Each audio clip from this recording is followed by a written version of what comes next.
Okay, so the purpose of this video is just to kind of walk through a full assessment, and this is a fairly complete assessment. What we've done here is this is an athlete that's preparing for summer hockey training. So I've worked with this athlete all through the hockey season.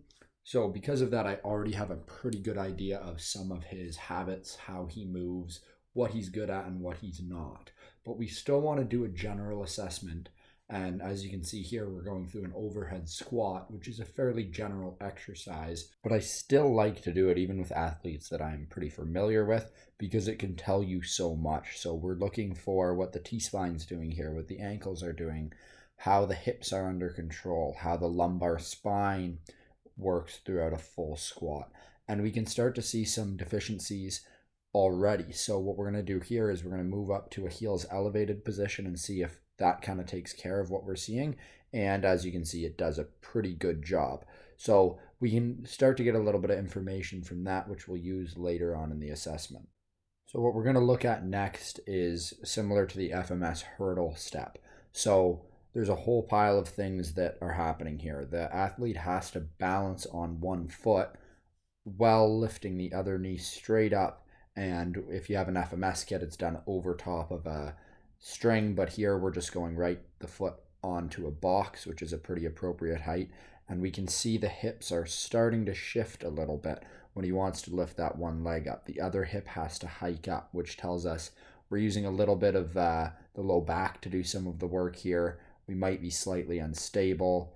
We can see a few things here. So you want to look at this from both the front and the side, and often I even try to look at it from the back because we can see the hip shooting up, but we saw that pretty well on the front angle in this one. So from the side, I'm just looking for any sway of the chest forward or backwards, looking for how the foot's stabilizing in this exercise, and we're starting to already get a bit of a picture here. So the next one we're going to look at here is a shoulder mobility drill. So we're going to pull one hand over, one hand under, and we're seeing how close the hands can get together. So this one's typically very pronounced in hockey players, in baseball players, tennis, anything that's heavily dominant with one arm, or one arm does a repetitive motion and the other side does something opposite.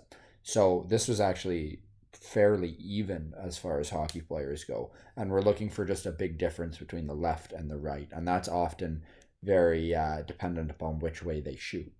So what we're going to go on to next year is a hamstring mobility assessment. It's funny, a lot of people actually do really well with these because when people think that they need to stretch more, the first thing they think of is their hamstrings. So I often see a lot of people pass this one pretty quickly. And we're just looking for, with the whole body staying in a straight line, how high we can swing the one leg and if we can get it past a dowel that's placed at about the midline of the thigh. So this one went really well. That knee's coming off, the opposite knee's coming off the ground a little bit, but he's clearing the dowel significantly. So that's a pass right there. Now we know that mobility is great, but we want to also make sure there's no strength deficiencies side by side. And just doing a manual muscle test here, having him push against me and try to pull the hand down to the ground, you can pretty quickly see if one side's not firing right. So in this case, we were good on both sides, but you're looking to see if one side just has no gas at all, and that can tell you a little bit of information as well. It might point out an underlying injury that we didn't know we have. Um, on that note, it's important to know that this assessment, much like any of the ones we'll be doing for movement innovation, are not diagnosing injuries. That's not what we're trying to do here. If you think you have an injury, you should be going to a physiotherapist. And if I were to see something that really concerned me, I would probably be saying you should go talk to somebody else about this. But what we're doing here is we're trying to get a general movement assessment. So this is going to help us provide some corrective exercises throughout the program.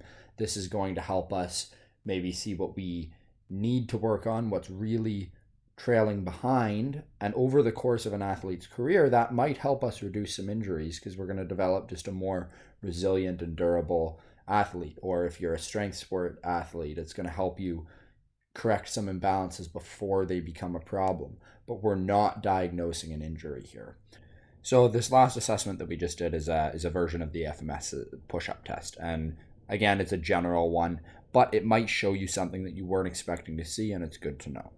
So what we're moving on to next is a bird dog, and I do this one a little bit different than the FMS. I just start with the standard bird dog, and right away we can see some things going on here. So what we're looking for in a bird dog is to maintain spinal position and maintain core activation here.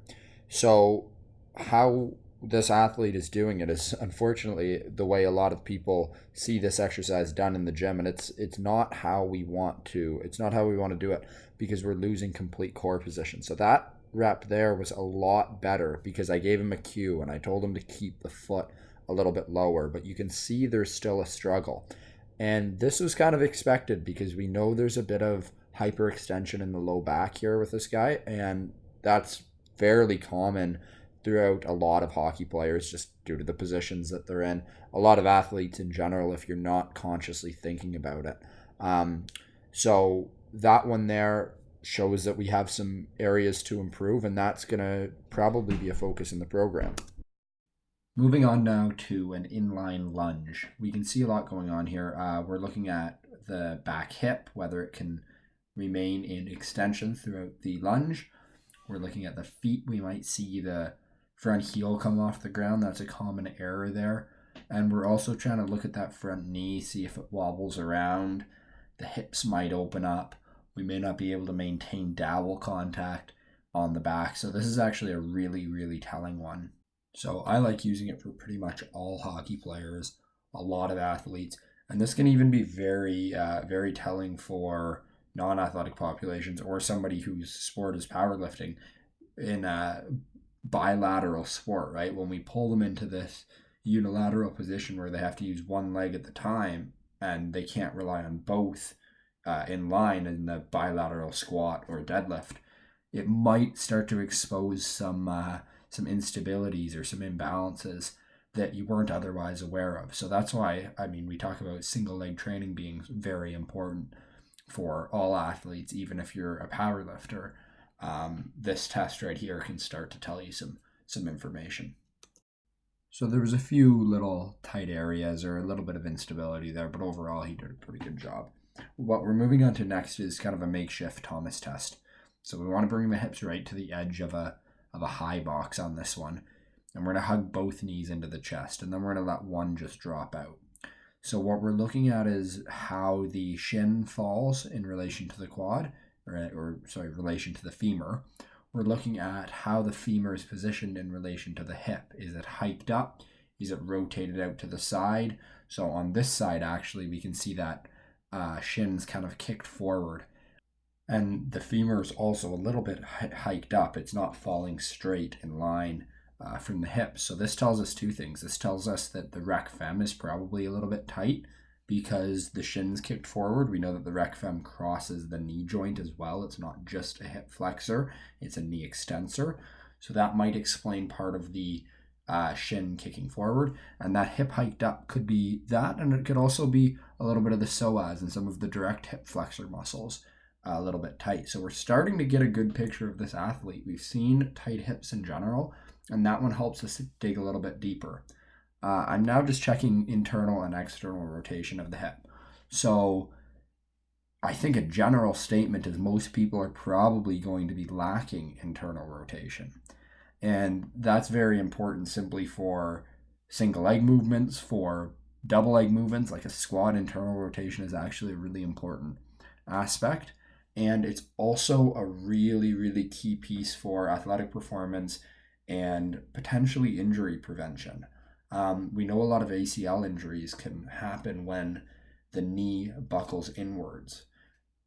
If somebody's lacking internal rotation completely, they might have less give at that hip, and then the knee's going to have to take a little bit more of the force. So we want our athletes to have really good internal and external rotation. They're both super important. We're now moving into quadruped rock here. So what I tell people to do is do this one just as they're like sinking into a squat, because we want to see if the hips have the ability to move through that pattern before we actually load them. with a squat. We don't want to load somebody in a squat if the hips can't get there due to maybe a bony structure that's causing the problem, not just muscle tightness. Here we're doing a similar idea. I'm going through a passive range of motion one. So he's just laying there, I'm moving his hip through, and I'm trying to find where his hip moves best passively. So we want to see where it can achieve the greatest amount of flexion. We want to check a little bit of rotation there. And it was actually interesting. I've never done this test with this athlete before, but he had always tended to squat a little bit wider. He really liked to have a wide stance and push his knees out really far.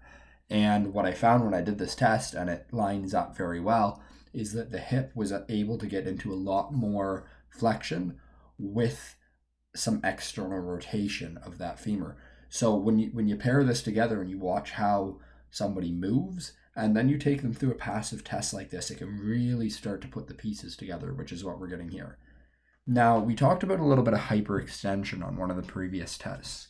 What I'm doing here is I'm just going to check for a firing pattern. So I'm checking between the low back, the glute, and the hamstring. I'm grouping some muscles together there, which is firing first. So in general, we don't want to see the lumbar extensors, so the QL, the erectors. We don't want to have those guys firing first in absence of the glute and the hamstring. We want glute to be a big player here. We want hamstring to be doing some of the work, and then we will see low back kick in. So he actually struggles to fire his glute and his hamstring before his low back. And it's sometimes hard to tell whether it's a chicken or an egg situation, but when we looked at that bird dog test before, he always went into a little bit of overextension. That low back was really firing before maybe the glute and the hamstring, and he was going into an overcompensation pattern. So it's hard to tell, but you're starting to get more of a complete picture again. Here we're looking at shoulder flexion. So that was a quick video there. We were just trying to see whether his hands rotate best when the thumb's pointed towards the wall or when the back of the hand's pointed towards the wall.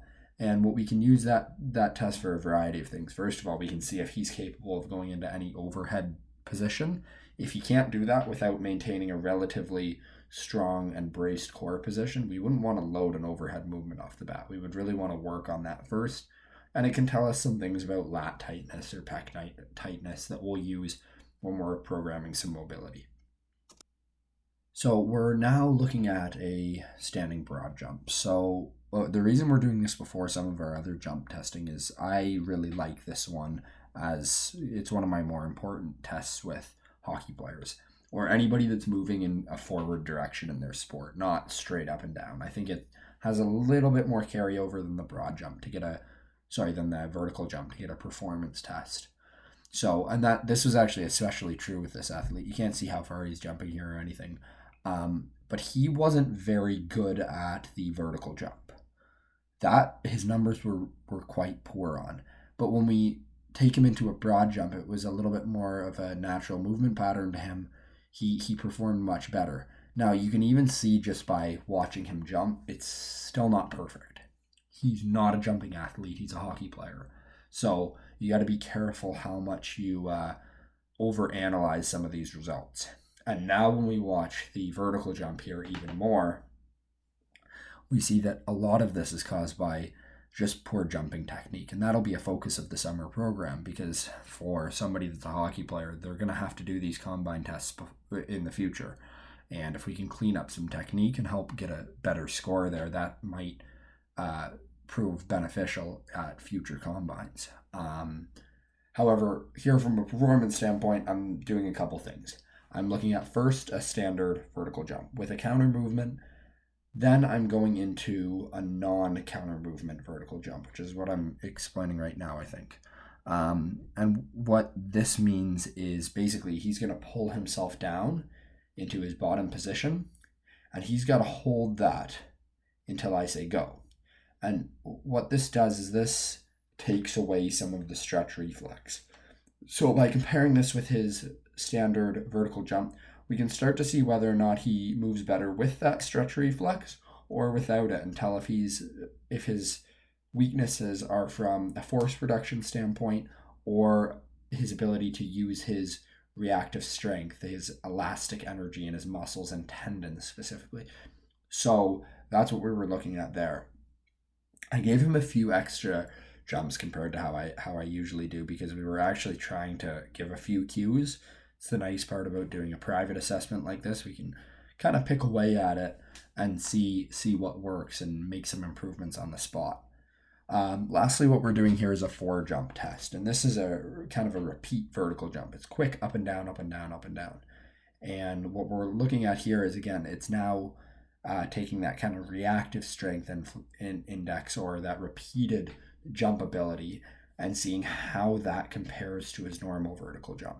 So we're looking at his ground reaction time. We're looking at his average height over the course of these 4 jumps. And we're looking at a variety of metrics there. So thanks for watching this. If you want to get an assessment done on yourself, or if you just want more information about our packages, head over to our website, or feel free to drop us a message, and we'll find what program's right for you and help you improve your performance, whether it be for a sport, if you're a power lifter, or somebody that just wants to feel better and move better in the gym.